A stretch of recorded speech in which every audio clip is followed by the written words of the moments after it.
Hello दोस्तों, आप सभी को मेरा नमस्कार। आज मैं आपको कार्तिक महीने में जो हम नहाते हैं उसकी पूजा विधि के बारे में बताऊंगी। एक बार बहू ने सासू जी से कहा कि मैं कार्तिक स्नान करूंगी, आप मुझे इसकी सभी विधि विधान और कथाएं बताइए।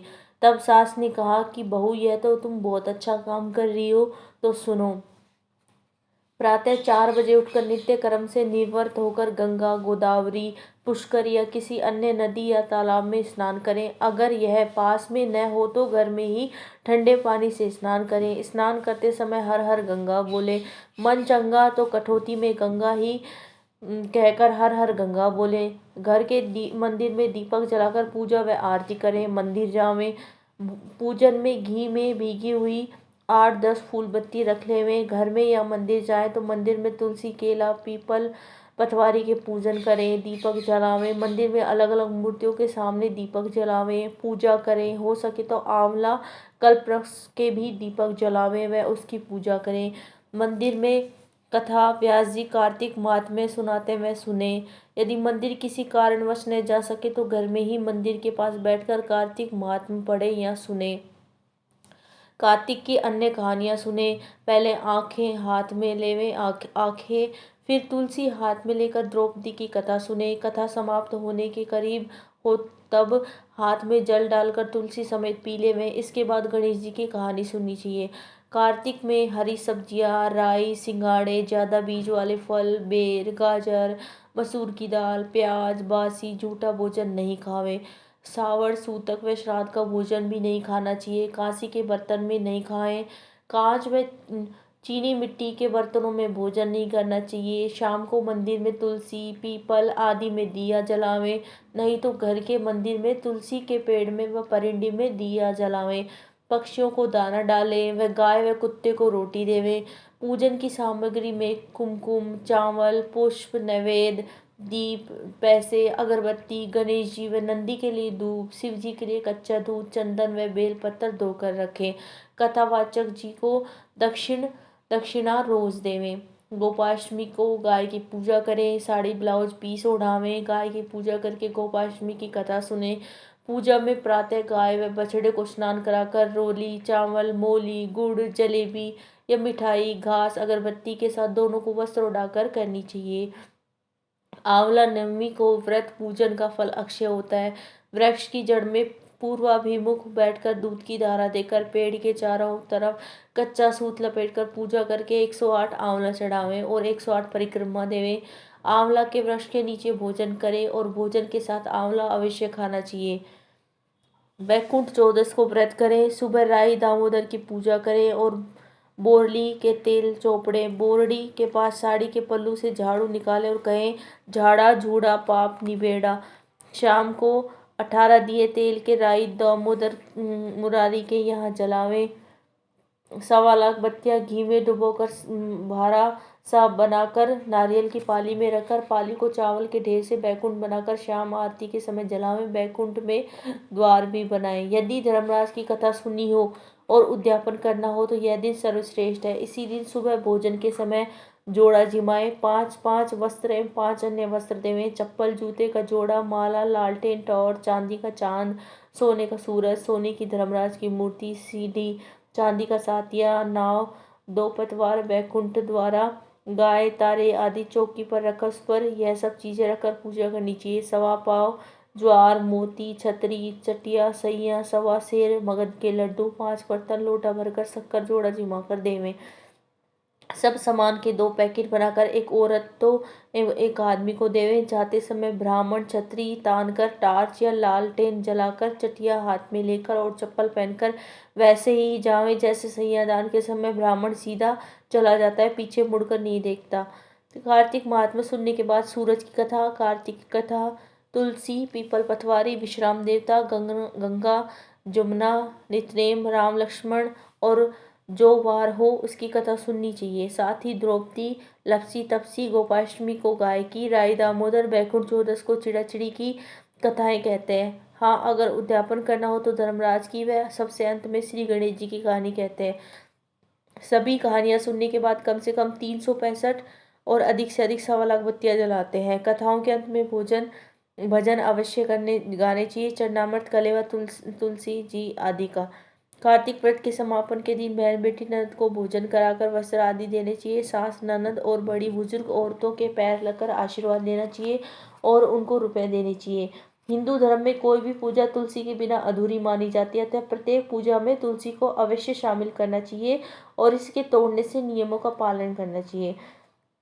मंगलवार, शुक्रवार और रविवार को तुलसी जी को नहीं तोड़ने हैं। वैधर्ती और व्यतिपात इन दो योगों में भी तुलसी तोड़ने में परहेज करना चाहिए। द्वादशी, पूर्णिमा, अमावस्या को भी तुलसी जी नहीं तोड़ते हैं। इसके अलावा इसके सामान्य नियम यह है कि गंदे हाथों से जूते पहने हुए सूर्य अस्त होने के बाद तुलसी के हाथ नहीं लगाना चाहिए। निषेध काल में पौधे से स्वतः गिरी हुई पत्तियों से पूजा करें।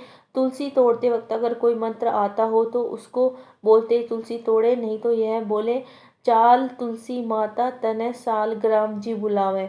संकल्प में जल का और जप में संख्या का बहुत महत्व है।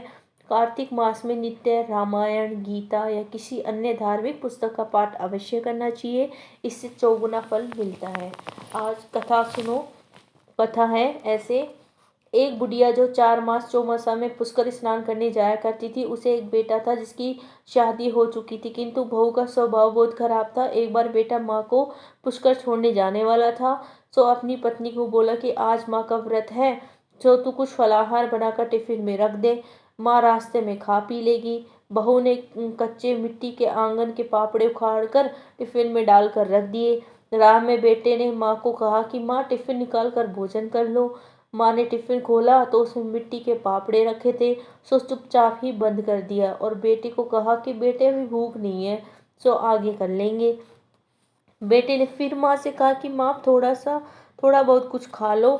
माँ के आनाकानी करने पर बेटे ने टिफिन खोल लिया और उसमें से स्वादिष्ट फलाहार निकला। दोनों माँ बेटे ने पेट भरकर भोजन किया। पुष्कर जाकर बेटे ने माँ के लिए एक झोपड़ी बनाकर उसमें खाने पीने का सामान लाकर सारी व्यवस्था कर दी। वह आस पड़ोस में सबको कह दिया कि वे उसकी माँ का ध्यान रखे। अड़ोस पड़ोस की औरतों ने साथ दिया और बुढ़िया रोज पुष्कर स्नान करती, व्रत रखती, रोज शिव जी की पूजा करती, बेलपत्र चढ़ाती, अभिषेक करती, इस तरह के व्रत पूजा और दान धर्म करती। और सावन का आखिरी दिन आया तो सावन जी आए, दरवाजा खटखटाया तो बुढ़िया ने पूछा कौन है, तो सावन ने कहा सावन राजा, अब जा रहा हूँ। बुढ़िया ने द्वार खोला तो सावन ने जाते जाते एक लात झोपड़ी के मारी तो एक दीवार सोने की हो गई। फिर भादवा आया। बुढ़िया पुष्कर में स्नान करती, राधा दामोदर की पूजा करती, पुष्पों की माला गूंथ कर चढ़ाती, एक समय भोजन करती। सत्तू तीज, चांद, भादों की चौथ, हल षष्ठी, जन्माष्टमी, ग्यास, बछबारस, पूनम, सारे व्रत और दान पुण्य करती। जाते जाते भादो आया और बुढ़िया के ने झोपड़ी का द्वार खटखटाया। बुढ़िया ने द्वार खोला, उसने जाते जाते झोपड़ी की लात मारी तो दूसरी दीवार भी सोने की हो गई। आसोस में बुढ़िया ने खूब श्राद्ध, पितरों का तर्पण, ब्राह्मण को भोजन, नवरात्रि में व्रत घट स्थापना, नव कन्याएं लांगुरों को भोजन, दशहरा, शरद पूर्णिमा को चांदनी में खीर रखकर राधा दामोदर के भोग लगाया। भादवा ने जाते जाते बुढ़िया का द्वार खटखटाया तो बुढ़िया ने दरवाजा खोला तो वह भी झोपड़ी की एक दीवार की लात देकर चला गया तो तीसरी दीवार भी सोने की हो गई। कार्तिक आया। बुढ़िया ने कार्तिक नहाई, व्रत किए, तुलसी, पीपल, पटवारी, राधा दामोदर के दियावती, परिक्रमा, 11 पंचविघन के व्रत, करवा चौथ, अहोई अष्टमी, दिवाली, सारे व्रत किए। ब्राह्मण भोजन कराया, तुलसी का ब्याह कराया। जाते जाते कार्तिक आया और बुढ़िया का दरवाजा खटखटाया तो बुढ़िया ने दरवाजा खोला और पूछा कौन है। कार्तिक ने कहा मैं हूँ कार्तिक। कार्तिक ने जाते हुए झोपड़ी की लात मारी तो वह कंचन के महल हो गए। धन धान्य से घर भर गए।